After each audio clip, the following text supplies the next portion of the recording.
Activity, where we unlock the secrets to boosting efficiency, enhancing skills, and achieving success, both in the gaming world and in the real world. I'm your host, Nico Penguin, and together we're going to embark on a journey today, specifically with an author who has already came onto the show before. So get ready to level up your productivity as well as enjoy your time listening to this amazing conversation that we're going to have with Chris Philbrook. Chris, thank you so much for joining us today. I was thrilled when you reached out to come back. I had such a good time the last time I was on the show.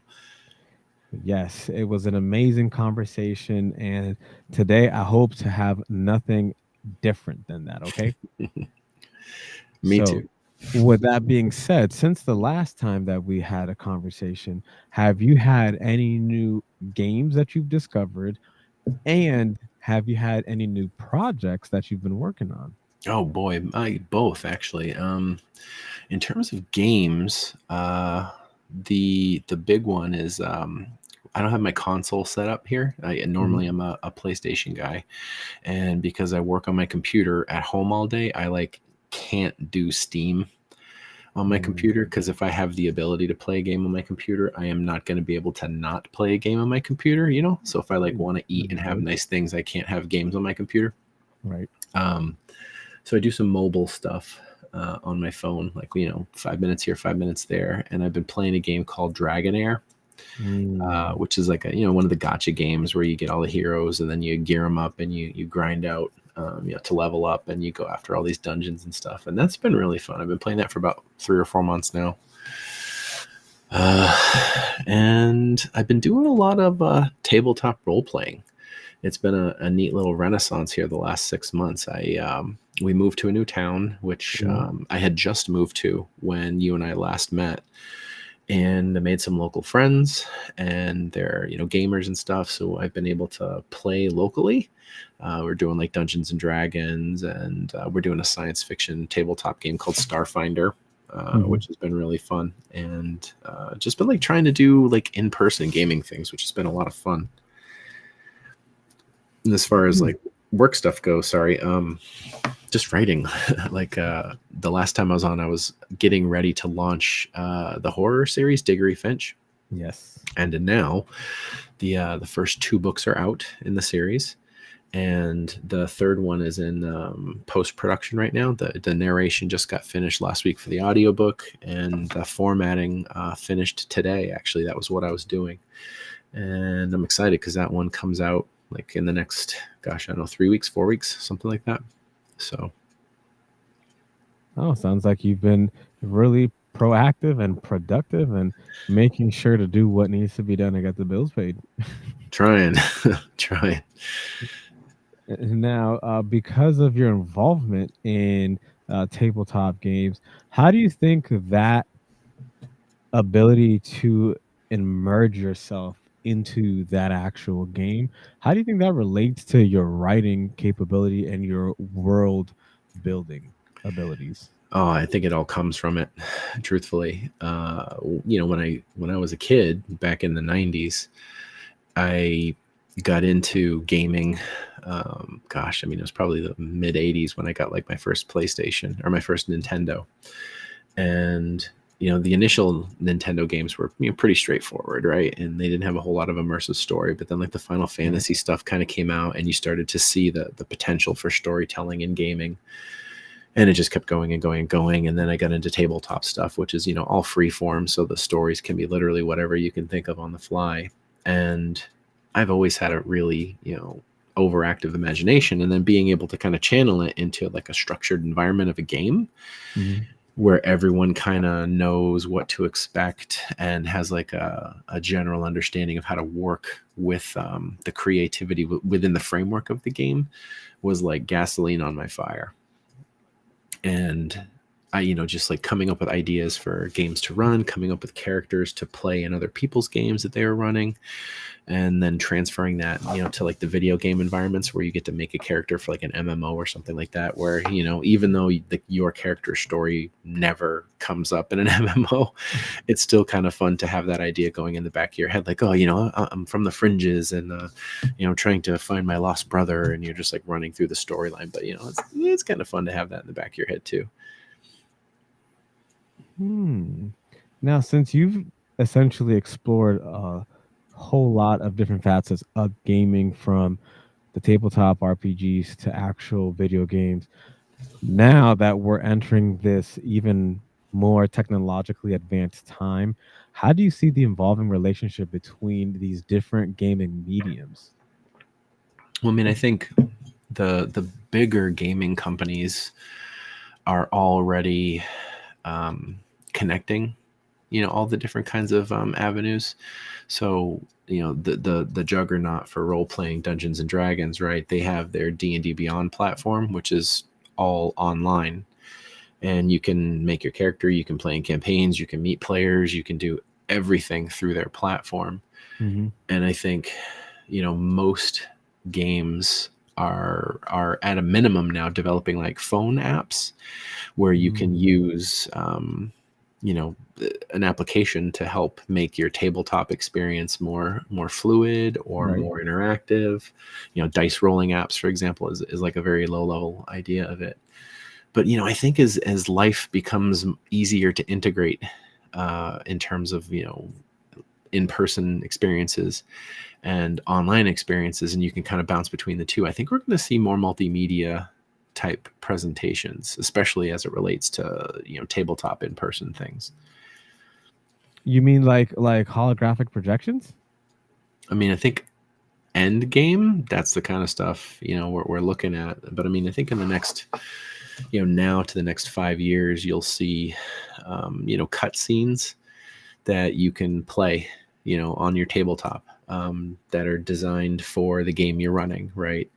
And with AI generating art and story the way they are, which is terrifying as a creative guy, I can totally see a dungeon master sitting down and going to a cut screen app and typing in what happens, and then it generates like a 30-second video, right? Right. So you're sitting down at the table, and when the griffin lands in the field and threatens the characters, he can or she can just hit play. And if you have a TV or a screen there, it'll just run the video, and you don't have to be eloquent and descriptive. You can just write in the prompt and it'll generate we already know that Midjourney and the other ones can generate art, right? So how far away are we from it generating like an actual video?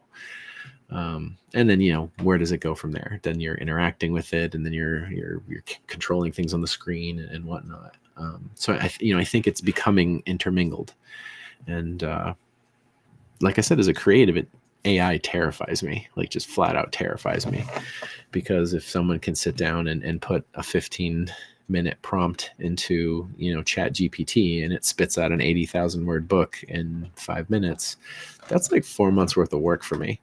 Right. And granted, everything that's been churned out from AI in that regard isn't really very good. Mm-hmm. It's just a matter of time before it gets better and it becomes harder to catch, and we'll see what happens. Yeah, I was gonna say, how important in regards to that, how important is it for you, like, to make sure that your works are like copyrighted, that they're protected, because now they essentially learn based off of data, so that requires like the consent to allow you to use your works to feed the monster, essentially. So how important is that for you? I mean, in a perfect world, they would actually get your consent. But the reality of it is the vast majority of these AI learning systems and companies who are teaching these AIs didn't secure consent. Mm. They just, set it free on the internet and let it read everything it could find, basically. And we're finding out, as more and more lawsuits get filed, we're finding out that a lot of these big language models were literally just fed books from the online libraries without the consent of authors or publishers or whatever. And the a lot of these models will spit out verbatim passages from books. And because, like, it tries to find something that it read that matches what you asked for, and then it tries to figure out how to link it all together. It's not creating anything, it's just taking stuff that's already been created and trying to reassemble those pieces. So AI doesn't actually create anything new. It just takes what's already been and reassembles it and then spits it out and hopes you think it's new. And as far as Damn. copywriting goes, like, all of my stuff is copyrighted, like any other published work. And there's only so much you can do to stop pirates, right? Like, if it's out there, someone's going to copy it, someone's going to give it away or try and sell it. And I don't fight all that anymore. It keeps me up at night. But the AI stuff is just it's worrisome. This is not the future I signed up for. Robots creating art, right? Do you think that those AI tools are enhancing the art that's being created, or do you think that it's limiting the creative process? Both, neither. Neither. I think there are people who are using AI to inspire and refine and clarify and do research, and they're getting great results out of it. I know I have tried using AI to generate, like, ad copy for, like, running ads online for stuff, because, like, I don't know how to sell my own book, right? Like, I wrote the damn thing. Right, When it right. comes to convincing someone to buy it, it's really hard to find, like, succinct language, but chat gpt is really good at it. You feed it the synopsis of your book and it spits out 25 different 2-paragraph ideas for how to sell it, and then I can copy paste those and try them and reword them and whatnot, which is, like, borderline unethical, right? Because in a perfect world I would be paying a marketing person to do that. Mhm. But you know it's just scary. I think it definitely inspires people. I think it bounces ideas back. And as far as limiting the process goes, I don't think anybody who's using it is concerned about limiting themselves. I think they're looking at it and saying, I'm going to use this tool to do the writing that I'm unwilling to do the regular way, or I do the writing that I wish I could do but can't. And in that case, they're not limiting themselves at all. This is the key to their productivity, right? This is how they think they're going to be able to take their idea and turn it into a product, which, in the world of creativity, there's a million people who think they have a great idea, right? Everyone's like, Mhm. hey, I got this great idea for a book.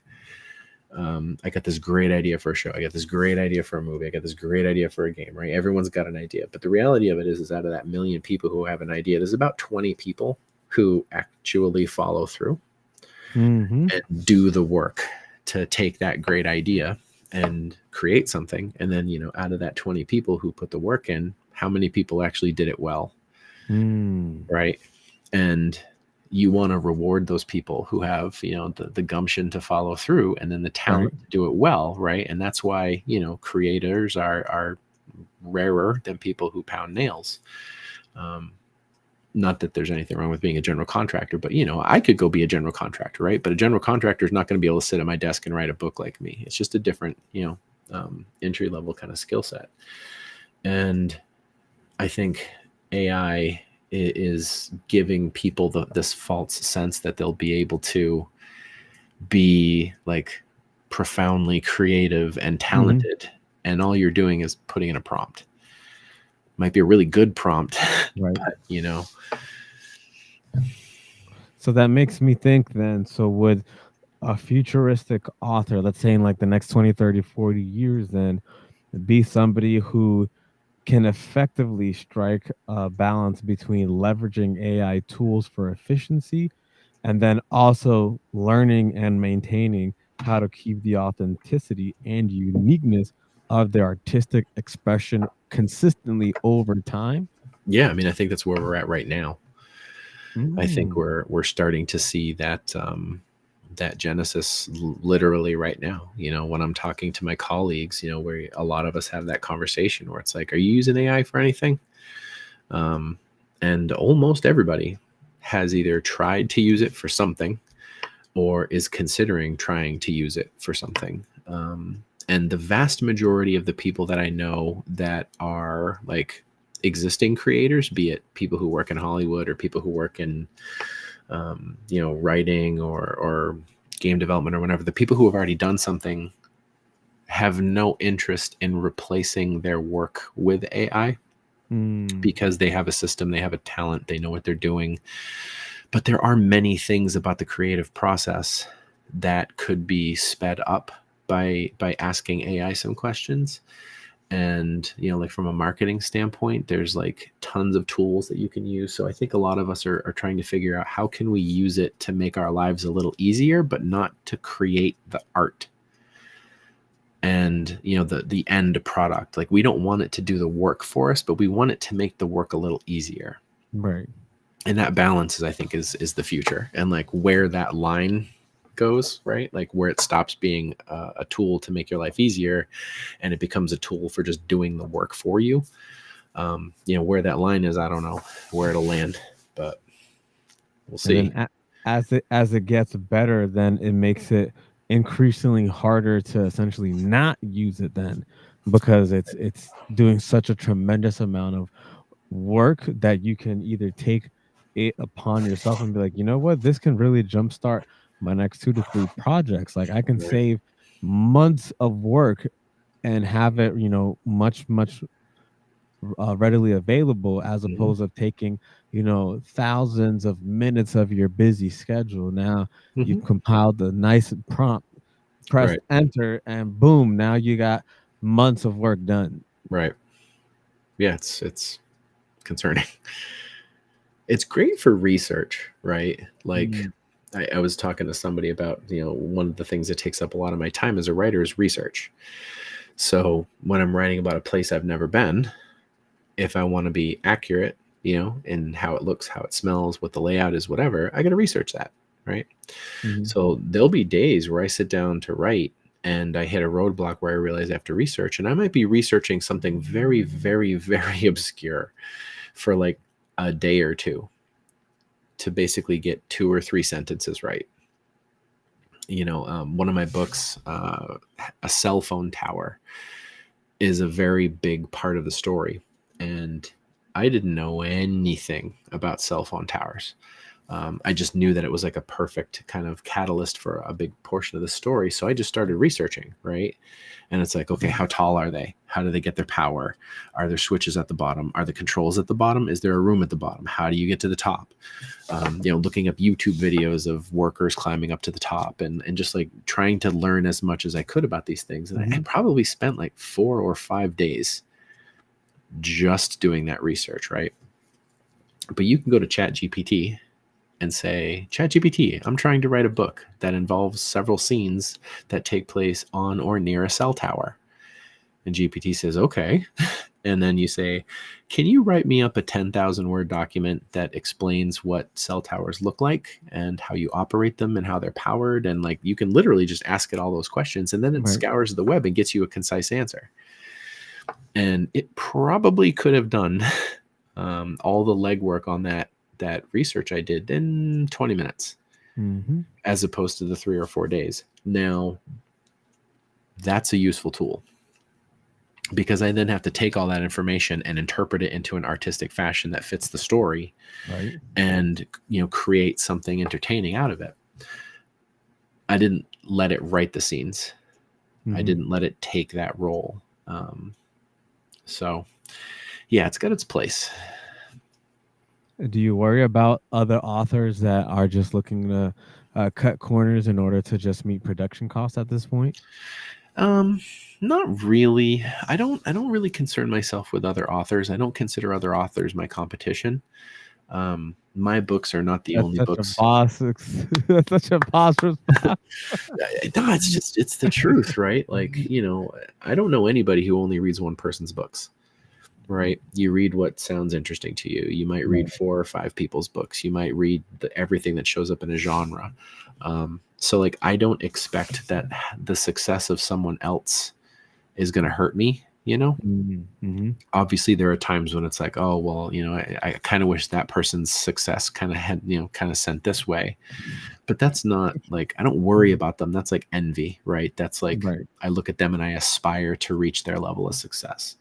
Um, I do concern myself with the legions of, I say legions, but that might be gross hyperbole. But there are many, many, many people out there who wish they could write books that sell to people that I sell books to. Mm. And they can sit down and in the course of a week or two, churn out 4 or 5 titles on Chat GPT and then just put them out on the market through Amazon. And there are readers out there who have a limited budget who may pick up those AI books, and that's money that went to someone who's not creating art. They're gaming the Mm. system using software. Damn. That money should have gone to someone who put the work in. Facts. And that's just like a morality thing. So I worry about that. I worry about computers flooding the market, and Damn. essentially like doing what I have spent years learning how to do. But I mean, we worried greatly about the invention of the computer. Everyone thought that was going to put typists out of a job, and we're concerned about robots putting factory workers out of jobs, and there's always the threat of becoming obsolete, right? The question is what do you do? Do you adapt? Do you change? Do you find a different career? Do you continue to do it better? Like, and that's any profession really. No, that is 100% correct. And before I keep asking any more questions, while we were on the subject of real life authorship, take a moment to promote yourself and let everybody know where they can support you, because you are real, you are an indie author, and you do have a mouth to feed or two. And so, in order to do that, everybody needs to know where they can go to do that. Appreciate it. So Chris Philbrook, I write genre fiction, which is like science fiction, fantasy, and horror, and kind of where those Venn diagrams overlap. I'm most well known for post-apocalyptic fiction, specifically a series called Adrian's Undead Diary, which is zombies, but with a kind of a supernatural twist. And the vast majority of the people who have discovered my stories have done so on Audible through the audiobooks of all of my titles. So if you're an audiobook person, you can find all my stuff on Audible. You just plop my name in. And you can also get my ebooks on Amazon through the Kindle. And you can get print books through Barnes & Noble or Amazon, or you can order them directly on my website, which is chrisphilbrook.com. And paperbacks, if you order them through my website, I ship directly, so I can sign it for you and then send it. And then I now have hardcovers of my Adrian's series, and those can either ship from me or they can ship straight from the manufacturer, which is pretty cool. And those are really nice books. Like, they're really nice hardcovers, so pretty proud of that. That's where you can find me. Folks, you heard it. I also put it down there at the bottom just to make sure the spelling is correct. That's perfect. And while we go back, so you have such a tremendous amount of things that you do on a weekly, monthly basis. You have, I guess, you would have to have at least decent, if not impeccable, time management skills. How do you juggle all of this? Forget gaming. How do you juggle family, work? I mean, okay, now we gotta throw in, because you did mention you dungeons, and how do you juggle the tabletop? Because that takes hours on it. How do you Yeah. do all that? And you're recently moved in. How do you juggle hitting your metrics for work and everything else you got going on? I don't sleep much. Like, really, I really don't. If I'm lucky, I get 5 hours a night. which, if you have little kids, that's like a luxury, right? Because like they keep you up all night long anyway. So now that I'm getting 5 hours of sleep, that actually feels like indulgent. Mm. So I literally, I'm awake a lot. And Ritalin really helps. It contains the ADHD and it gives me bursts of productivity. But in terms of like finding time, I think as a self-employed creator who uses social media to be marketable and discoverable, I think the big key to a lot of my success is having terrible boundaries in terms of like Mm. leaving work at work. Okay. Because the reality of it is it's just me, right? Okay. Like I don't have, someone sitting in the corner of my basement that does my marketing for me. I don't have someone who's my social media manager. I don't have someone who picks and packs all my orders. It's just me. So there'll be nights where, I'll, after everyone, starts settling and stuff, I'll come down and work for 2 hours and I'll do my social media. And, if I get 5 minutes when I'm out, I grab my phone and I'm messaging people and trying to stay caught up with everything. And, because I love what I do, it doesn't feel like work in the same way that, if you're on call for your job and you get called in, that feels like a, torture. Right. If I'm sending people messages at 10:30 at night before I go to bed, that doesn't feel like a burden to me, because I like it. I like doing it. I like connecting with people. And I write a lot of lists. Lists are how I organize my day, my to-do Okay. lists. I have like piles of notebooks here. Like, and when I say piles, Nico, I mean piles. I have, these little spiral bound fellas that follow me everywhere I go, right? I have like 5 of these at any given time. And they're literally just like lists of all the things that on a given day I have to achieve or organize or whatever. That's a bad example. But like, this is yesterday. These are the 5 things that I have to do. But it helps me to have like a tangible list, like an actual paper list that I can like look at and jot notes on and cross out and manage my time that way. And since you mentioned that you essentially do everything yourself, community, you mentioned a lot last time that community is so important for you. How do you have the capacity, the time, the effort to have an engagement? How do you do that?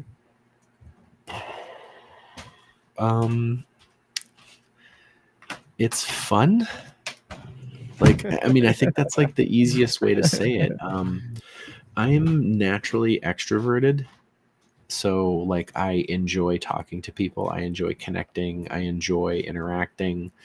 And being a writer is an innately solitary job, Mhm. right? Like no one's sitting next to me working on the project, right? So I spend hours and hours and hours and hours alone looking at, Microsoft Word, just, putting stories onto pixelated paper.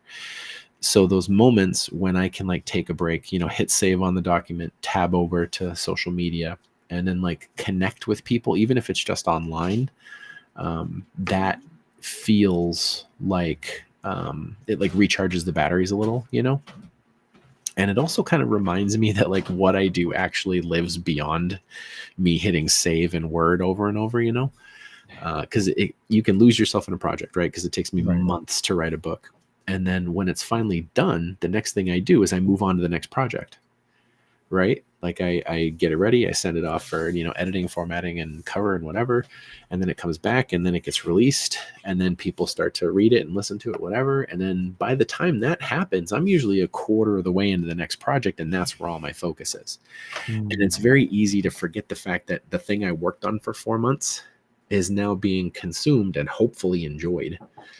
So taking that minute and being like, I'm going to jump into my forums, or I'm going to check out my Facebook group, or, what's going on my Instagram or TikTok or whatever, and connecting with people who actually enjoyed or encountered my work is grounding, right? And super encouraging. They say don't read your reviews, and to a point that's true, but sometimes Mhm. it's really cool to read a good review, right? Heck So yes. connect with people. It opens up your world and makes it more real.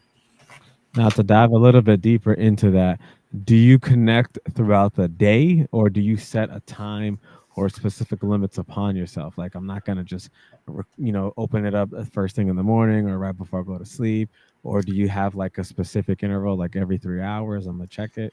Yeah, so I don't doom scroll really. There are people who open up, their app of choice and then just wind up, scrolling for hours and hours and hours. That's not really what I do. So I don't lose tons of time when I'm on social media. I usually jump on, I do what I came to do. I might check out a few posts from a few people, or check out, some people or how some specific people are doing. And then I bounce off, right? And I'll check my notifications, right? I used to just kind of do that throughout the day. Mhm. I'd wake up, see what I had to do on social media, and then, start my day. And then, a couple hours later, I jump in, whatever. And I continue to do that, but I limit it. And what I'm currently doing, I started doing this summer, and it was really Mhm. successful, was limiting my non-writing projects, which could be like marketing, social media, developing, convention appearances, anything that's not actually putting words on paper. I limit Right. that to Tuesdays and Thursdays.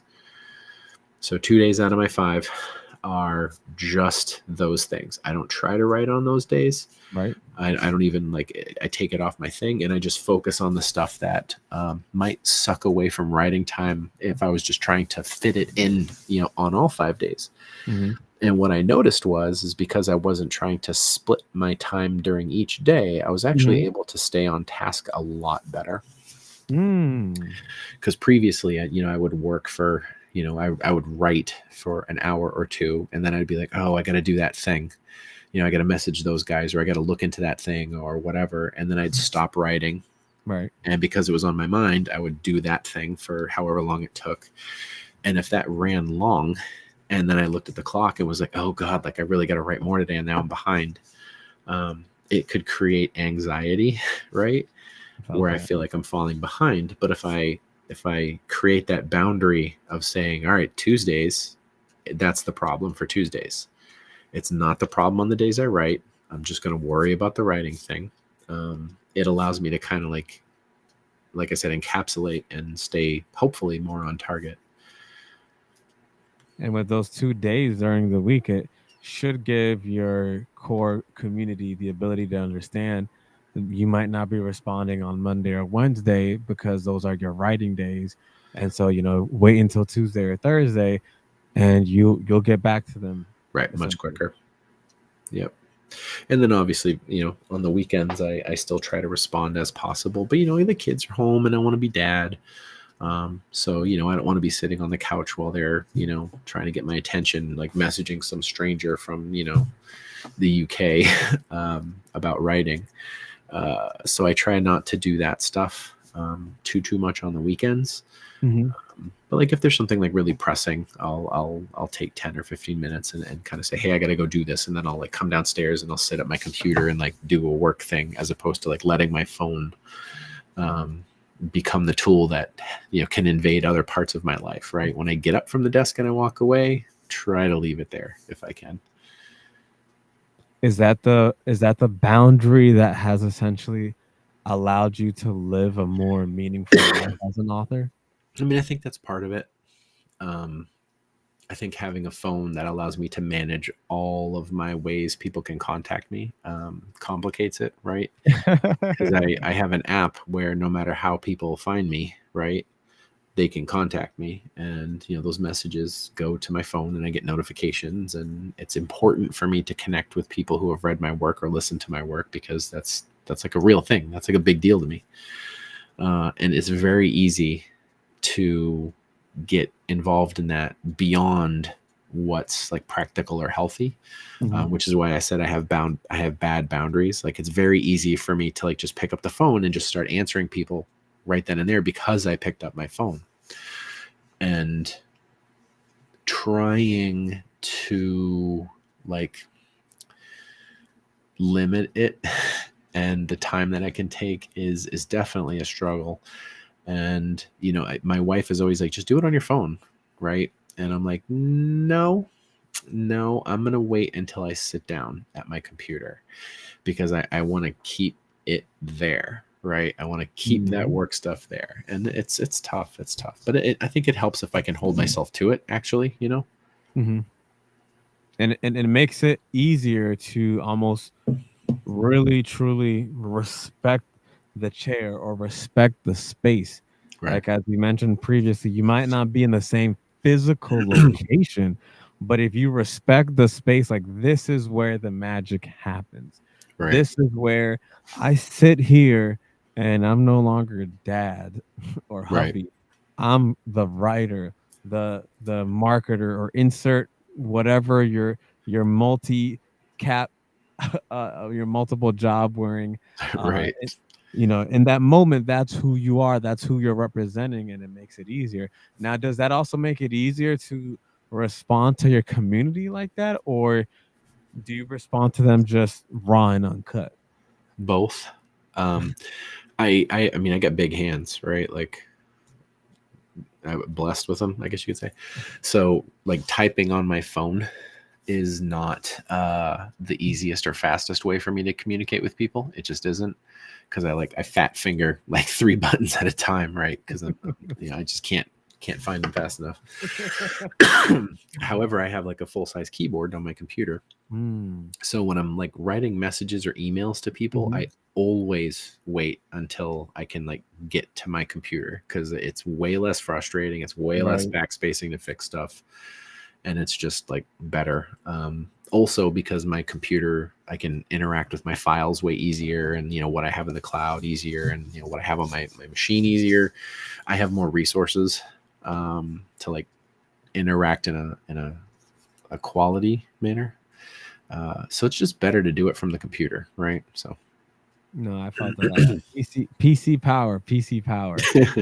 Uh, Now you do have quite a bit of audiobooks, and I wanted to know, has creating audiobooks ever influenced your storytelling ability because of wanting to, let's say, increase the dialogue or increase the pacing, or did you go into the audiobooks just to have an additional medium? How did you get started on that? Because that's a totally different aspect of yeah, creativity.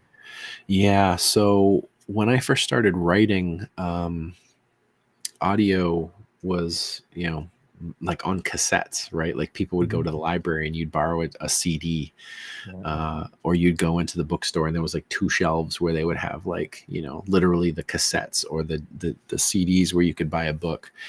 And for a long time it was just like a joke, right? Like you get audiobooks if you can't read, right? Right.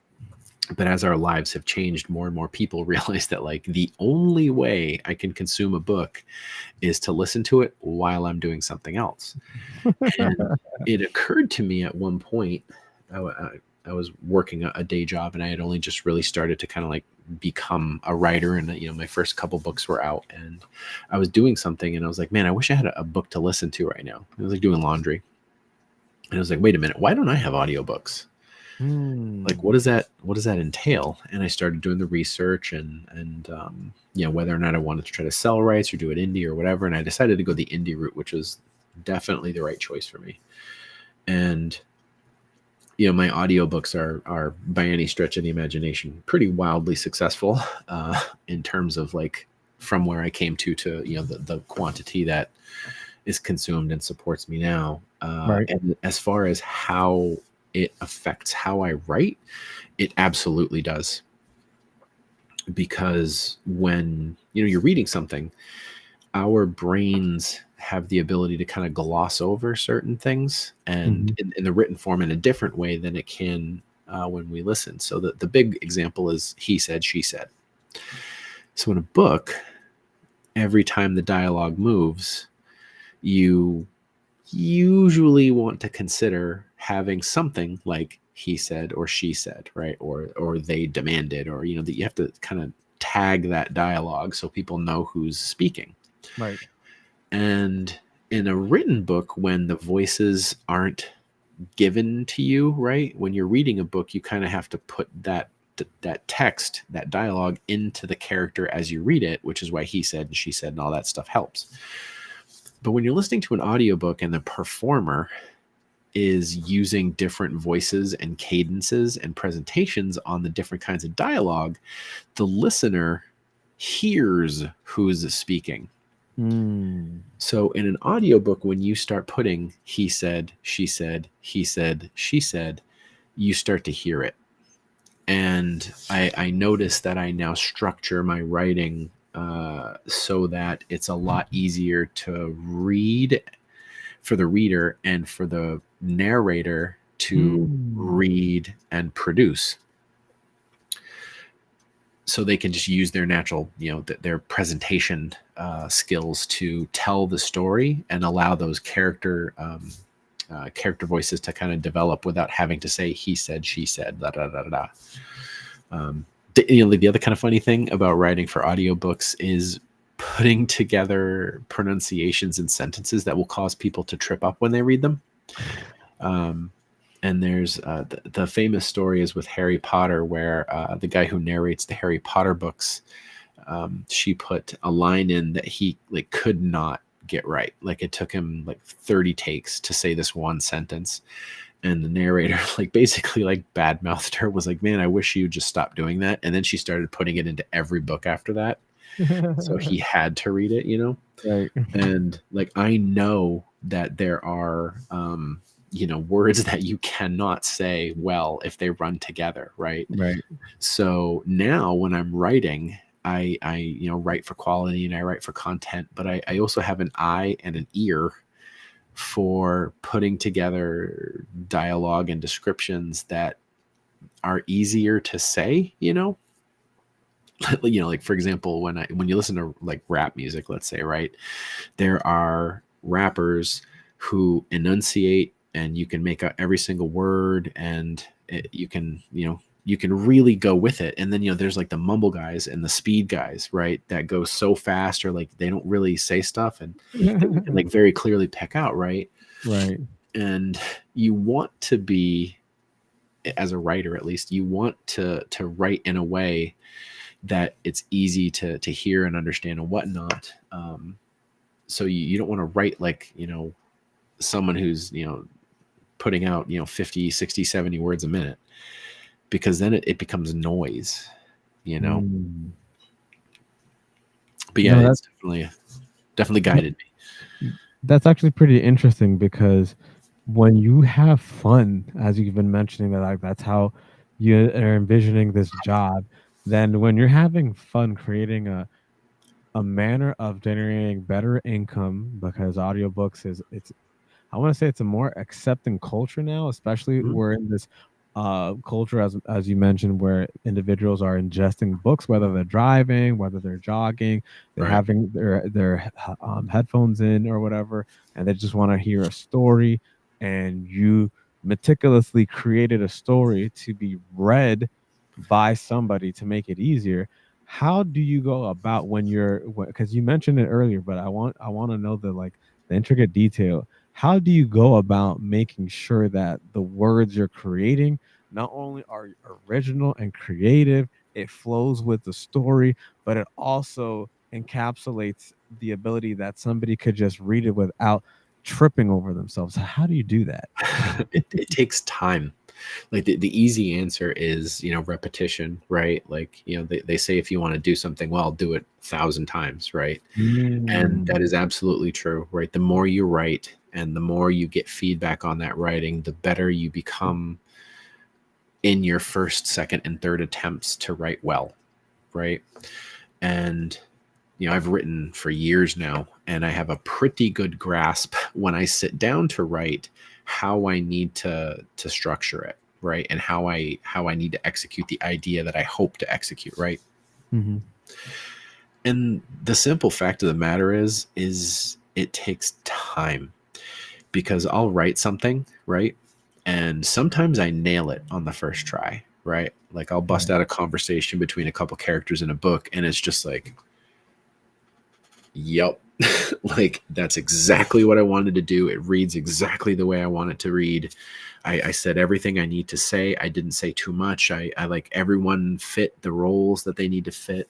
Everyone acted according to their, the way they should act. Boom, done, move on.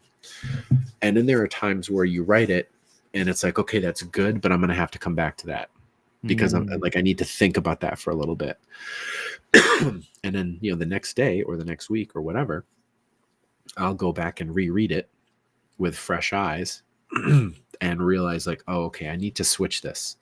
This person said too much, or this person actually wouldn't say this like that.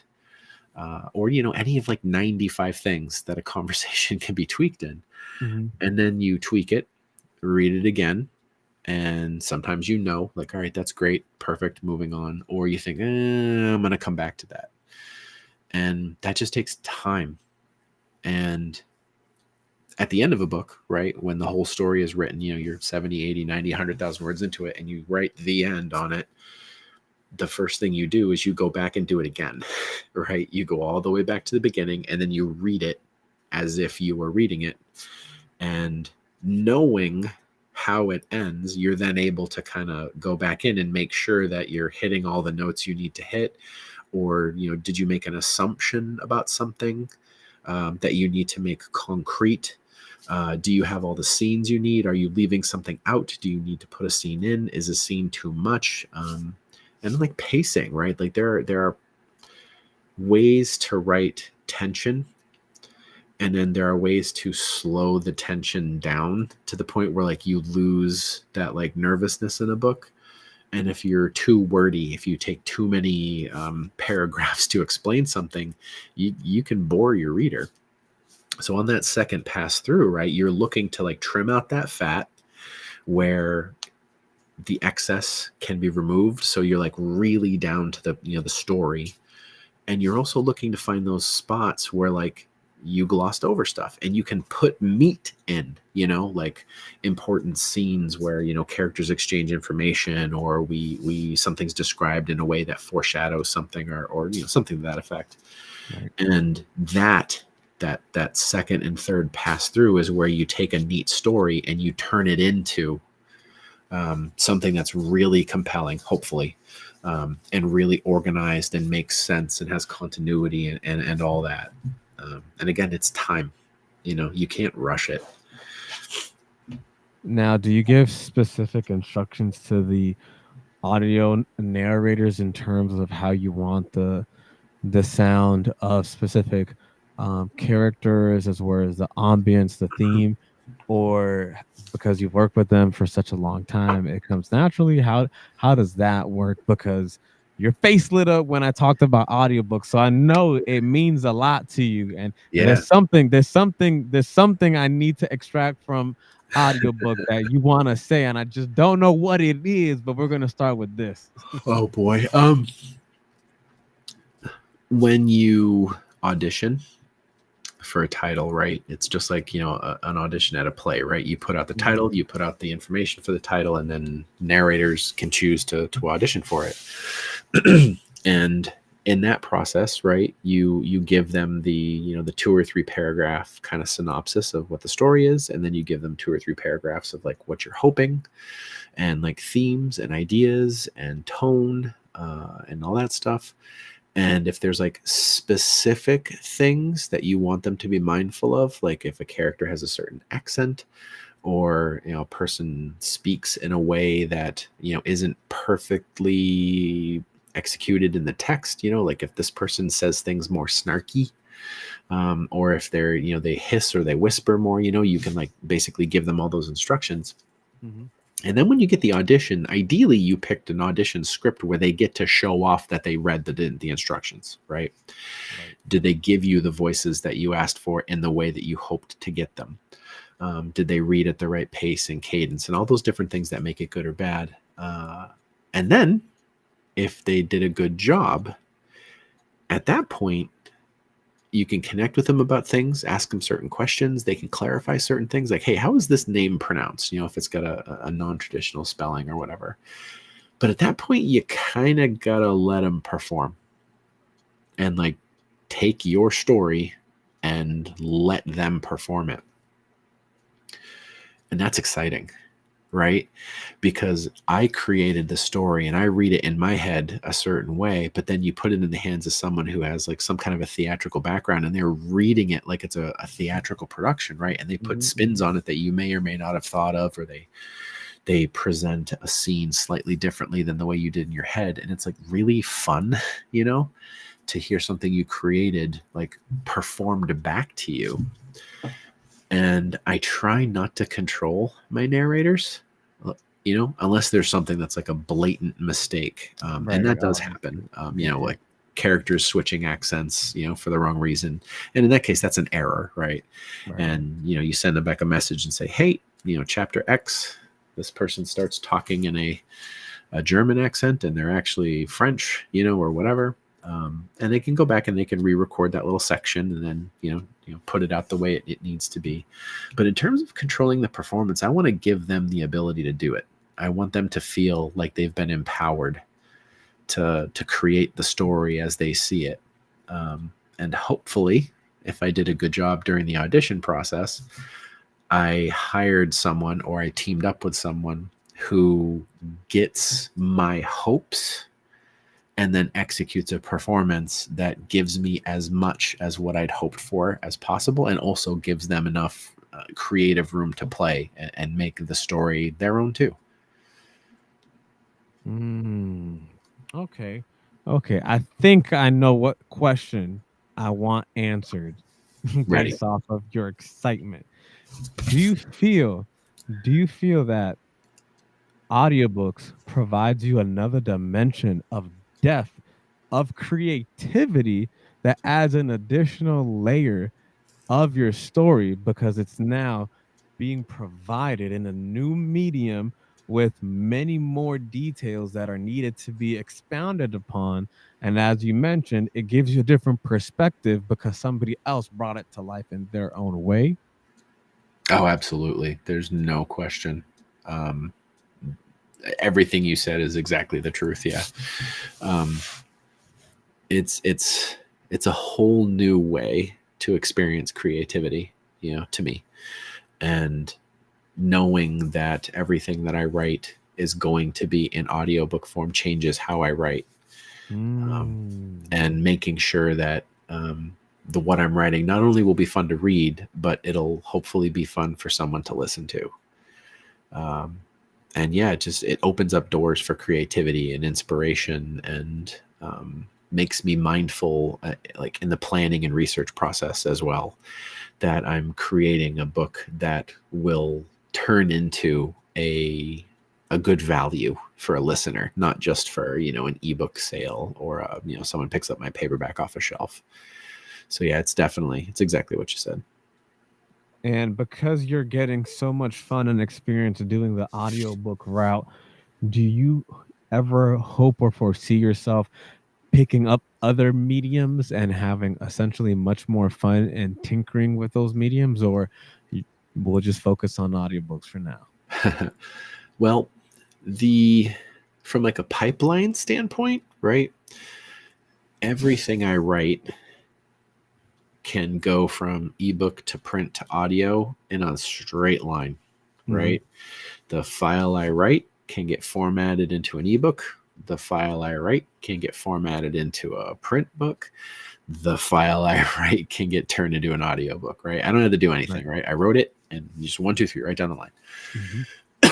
Taking those stories and then kind of turning it into different kinds of mediums can take a lot of work, because it's not like 1-to-1, right? Like more work has to be done to adapt it, you know? So my passion since I was a kid, like a little kid, was like comic books. And, you know, when I was 8, you know, I thought about like what it would be like to have my own superhero comic, right? And I have, you know, I still have some of them where like I, you know, as a first grader, second grader, third grader, I wrote, you know, these little comic books, right, on paper, and saved them. And yeah, I got them here somewhere. And yeah, and it's been a life goal of mine to at some point get involved in the comic industry.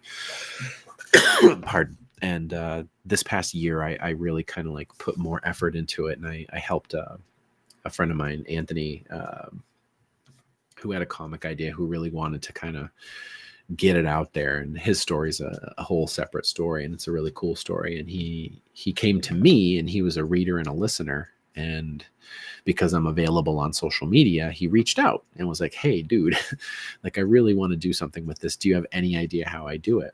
And over the course of a few months, we kept talking and kept talking and kept talking, Mm-hmm. and I finally agreed to help him in a more robust fashion.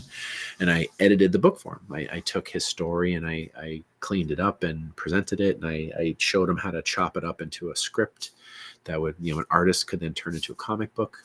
And I became the editor for the comic book, and he did a Kickstarter for it, and it successfully funded. And he made, several hundred comic books and fulfilled all the Kickstarters. And, now we have piles of these comic books that we can sell. And for me, that was like a big life goal thing. Right. Even though it wasn't my story necessarily, it was like, there's a comic book with my name on it. Right. Like, I'm excited. That wasn't me. I'm excited. cool, What? And it inspired me, helping him and watching him get his, his thing out into the world, and have it be received, almost universally with, thumbs up. That was inspiring, but it was also liberating, because then it was like, well, I could do that too, and like I have ideas too. Pardon. So, moving forward, I have a couple of other comic scripts that, I've written for, one project or another over the years. And I have a couple of artists that, I've been kind of circling projects with. And it would be nice that, on my Tuesdays and Thursdays, when I'm like doing non-writing projects, that, if I could dedicate a little bit more time into developing some of my own comic properties, and like trying to see like what happens with that. That's like a big, life goal thing for me, because it's awesome to edit his book. But the next step would be to have one I wrote. Right. And who knows, might turn into something, might turn into nothing. And at the very least, if it happens and I made some comics, then, my kids will be proud of me for that, and it'll be cool. So, Well, you guys heard him here. Chris said he's gonna create a comic. Maybe we're not gonna hold him to it, but maybe, and if he maybe decides to do it, he needs to come on this podcast to let us know, because it sounds amazing, deal. amazing. I love podcasts. I love comic books. I love stories. So you definitely have to come on there to provide us with insight how you made it happen, because there's that's a whole nother medium for Man. stories too. That's a whole mathematical formula for Yeah. providing a story, giving the visuals. So I Yep. know you're gonna have a tremendous amount of fun if you Mhm. decide to get that underway. And finally, the last question is almost something that you pretty much already answered. So you could just repeat. So essentially, looking ahead, what can your fans, your true fans, your community, the listeners, what can they anticipate in terms of new or current ventures that you're currently engaging in, both whether in your writing, gaming, and your production? Excuse me. What do you have for us to support and essentially back you up on? Great question. And it's way bigger than it could be. In terms of like supporting me, if there's any existing reader of mine, they're already supporting me. If they're a listener of mine, they've already done so much for me. If they wanted to go the extra mile, right, and do me a solid, they could just try a different series of mine. Like that would be a huge thing for me, because a lot of readers that I have and listeners that I have are primarily, they read like one series Mhm. and that's it. And whatever one they love, they read that one and they might try one or another. So if you really want to support me, try one of my other ones. Because if you like my writing in one series, it's still me writing, right? The subject matter might be different and the Right. characters might be different, but it's still me. And if you like the stories I tell, there's quality there for you. In terms of like moving forward, what's going to happen? This past year, I did the hardcover project, which I adapted the first 8 books of my Adrian series into like a prestige hardcover thing, which was an enormous project that took months to learn. I did a lot of the work myself. I got all new cover art branded. It was like an enormous project that took up a ton of my time, and I lost a lot of productivity on new stories because of it. And it took longer than I anticipated. Yada yada yada. Yada. So hopefully next year, I don't have anything of that scope to eat away at my productivity time. So theoretically, I'll probably put out one more book next year than normal. Lately, it's been like 2 a year, which is still pretty good. But I'd really like to do 3 a year. That's like Mm-hmm. that really helps me, keep everything afloat. So hopefully, I get to do another book. The big thing, like the really big thing, is the series that I'm most well known for. The Adrian series is still going, and it's been going, since 2010. And the 14th book is out in the series, and I'm working on the 15th book right now. And I originally ended the series at book 8. Yeah. Book 8 was the end, and I was done. Like I thought that was too much. But then, over the course of the next few years, as I worked on other projects, I got the inspiration like, oh, hey, that would be a great way to continue that story, And Right. I had people who finished book 8 that were like, are you ever going to write more? Are you ever going to write more? Are you ever going to write more? So I started a few years later, and here I am, 7 books along after saying I quit. But really, there's only 1 or 2 books left at this point. Like the story that the second big like arc that I came up with is coming to an end, and there's definitely 1, possibly 2 more books. And at that point, I am doing a lot of soul searching because the other series that I'm writing right now, Diggory, I'm going to wrap with the next book that I'll probably write this year. And then that series will be done at 4 books. And Adrian will probably wrap up this year as well with book 15 or book 16. And then I don't really have any other series to return to that like really has people asking for it. I have a couple other series that could be continued, but they're not like, they don't have the pull. Right. So returning to them doesn't seem like a particularly financially smart decision, right? Which means I have to come up with a new idea. Wait, but you haven't thought of making the Adrian series into a comic? I don't think that would be successful enough Okay. to like pay the bills, like I think if I made a comic book about it, it would definitely make money, right? But I don't think it would make the kind of money that me putting out novels would. Mm. And making comics is expensive. I If know. you want, man, if you want a good artist, it is Yeah. not cheap. Not at all. And there's like a limit to how many Kickstarters I can run, right? Because at that point, I'm just like asking everyone to pay for everything, right? And I just can't kickstart everything. Like that's just not fair to my fan base who just wants to buy a book, right? Right.